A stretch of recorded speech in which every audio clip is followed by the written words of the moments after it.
Sir నమస్కారం sir. నమస్తే.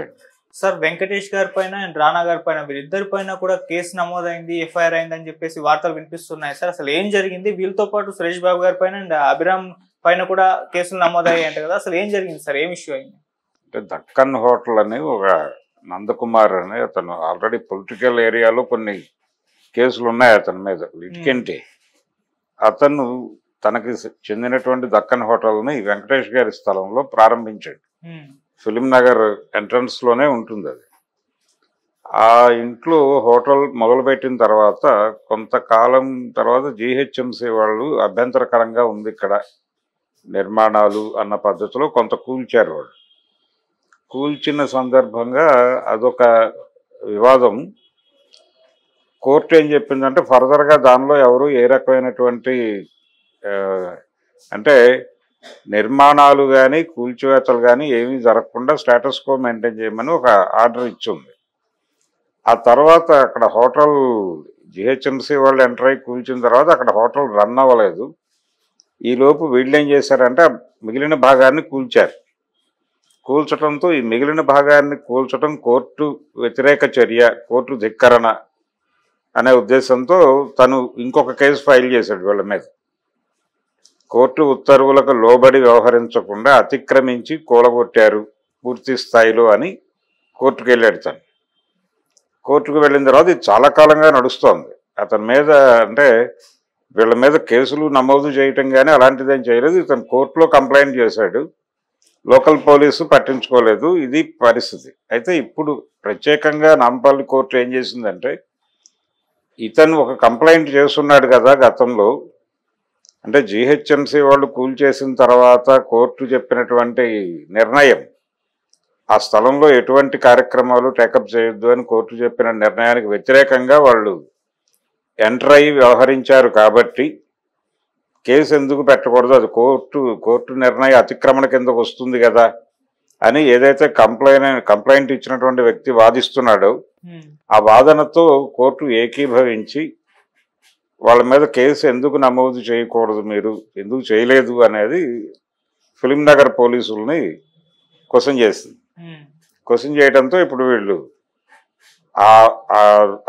ఏదైతే జరిగిందో దానిలో ఎవరెవరు ఇన్వాల్వ్ అయ్యారో, ఆ కూల్చివేత సందర్భంగా ఎవరెవరు ఇన్వాల్వ్ అయ్యారో, నిజానికి ఎక్కువ ఇన్వాల్వ్మెంట్ అభిరామ్ది అనేది ఆ రోజున బయటకు వచ్చిన వార్తలు. అయితే టోటల్గా ఫ్యామిలీ మెంబర్స్ అందరినీ ఆ కేసులో ఇంక్లూడ్ చేసేటువంటి ప్రయత్నం జరిగింది. అందులో రానా ఉన్నాడు, సురేష్ బాబు గారు ఉన్నాడు, వెంకటేష్ గారు ఉన్నాడు. అందరూ నిజానికి వెంకటేష్ గారి ఇల్లే అది, వెంకటేష్ ఇల్లుగానే పాపులర్. అది ఈ డిస్ప్యూట్లోకి వచ్చింది. హోటల్కి ఇవ్వటంతో డిస్ప్యూట్, అందులో ఉన్నటువంటి ఇల్లు పడగొట్టి ఈ హోటల్ నిర్మాణం చేశారు. దానికి సంబంధించి జిహెచ్ఎంసీ వ్యవహారాలు ప్రాపర్గా లేక వాళ్ళు వచ్చి కూలగొట్టారు. అక్కడి నుంచి మొదలైంది వివాదం.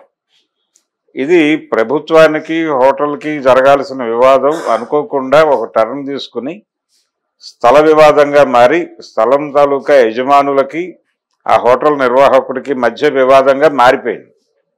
ఆ మారిపోయి ఇప్పుడు వీళ్ళని స్ట్రైట్గా పార్టీలుగా చేరుస్తూ పోలీసులు వీళ్ళ మీద కేసు నమోదు చేశారు. ఈ నమోదైనటువంటిది సివిల్ డిస్ప్యూటే కాబట్టి కోర్టులో కంటెస్ట్ చేస్తారు. కంటెస్ట్ చేసి వీళ్ళు కూడా లాయర్లను పెట్టుకుంటారు. వీళ్ళ ఎవిడెన్సెస్ ఏవో వీళ్ళు ప్రొవైడ్ చేస్తారు. ఏ పరిస్థితుల్లో వెళ్లాల్సి వచ్చింది లోపలికి ఇవన్నీ ఎస్టాబ్లిష్ చేసి ఏదో ఒక పద్ధతిలో దాన్ని క్లియర్ చేసుకుని బయటపడతారు. పెద్దగా ఆందోళన పడాల్సింది ఏం లేదు. ఇది సెటిల్ అయ్యే వ్యవహారమే. సెటిల్ చేసుకుంటారు. కోర్టు బయటే సెటిల్ అవుతుంది. ఇది కోర్టులో ఫైనల్గా ఒక కంక్లూజన్కి వస్తారు. అందరూ కలిసి అక్కడ కలిసిపోయేటువంటి ప్రయత్నం జరుగుతుంది. ఒక రాజీ వ్యవహారం. ఈ రాజీ చేసుకోవటం కోసం ఇప్పుడు వీళ్ళ మీద కేసు సీరియస్గా ముందుకు నడిపించేటువంటి ప్రయత్నం చేస్తున్నాడు అతను. ఈ కేసును క్లోజ్ చేయాలంటే ఏం చేయాలంటే కూర్చొని సెటిల్ చేసుకోండి. ఆ నష్టం ఏదో ఉంటుంది అతనికి జరిగిన నష్టాన్ని వీళ్ళు భర్తీ చేసేస్తే కోర్టు అతని కేసు వాపస్ తీసుకుంటారని అనొచ్చు.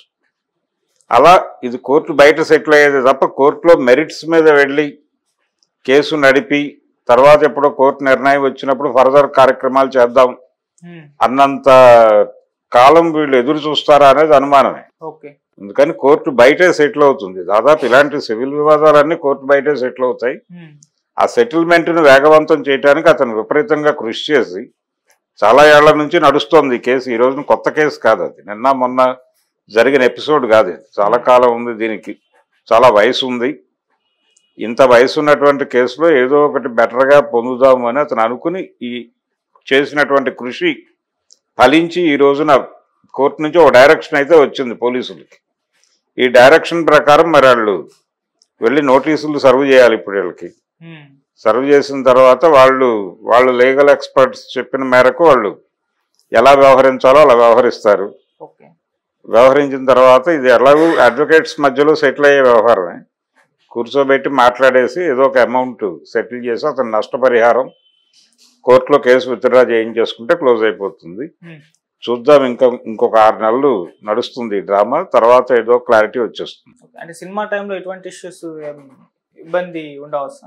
ఏం ఇబ్బంది ఏం లేదంటే సినిమాకి దీనికి సంబంధం లేదు. వాళ్ళు ఒకళ్ళకి ప్రాపర్టీ అద్దెకి ఇచ్చారు, ఆ అద్దెకి తీసుకున్న అతని నిర్మాణాలకి ప్రభుత్వానికి మధ్య మొదలైన వివాదం అనుకోకుండా వీళ్ళు ఎంటర్ అయి కూల్చేయడంతో వీళ్ళ వైపు టర్న్ అయ్యి ఇప్పుడు వీళ్ళే ప్రధానం అయ్యారు, అంతవరకే.